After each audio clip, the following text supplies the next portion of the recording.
Seimo narys Petras Gražulis išvadino į Seimą atėjusius homoseksualus iškrypėliais, kas iš tiesų nėra pozityvu.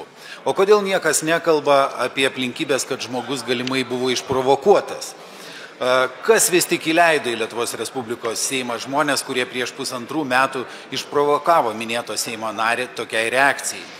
Kur to Seimo nario ar narės atsakomybės klausimas, kuris atsakingas už tų asmenų elgesį Seime?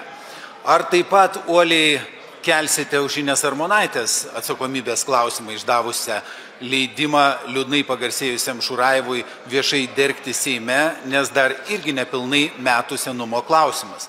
Kodėl siūlote Petrą Gražulį po 1,5 metų atiduoti baudžiamajai atsakomybei, kai minėtam Šurajevui buvo skirta simbolinė 25 eurų bauda, o Armonaitė iš viso liko neįvertinta? Ar dar galime tikėtis ir jos įvertinimo už tokius liūdnai visoje Lietuvoje garsiai nuskambėjusius įvykius?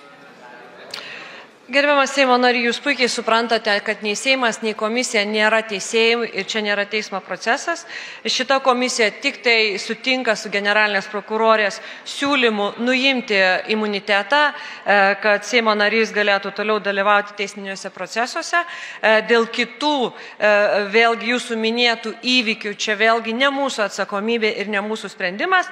Tiesiog aš norėčiau pacituoti, ką reiškia žodis išsigimėlis. Tai žmogus turintis fizinio arba psichinio išsigimimo požymių išgama iš visa.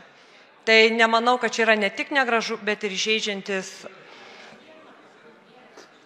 Šitas žodis buvo naudojamas įraše, kurio remiantis yra pradėta byla.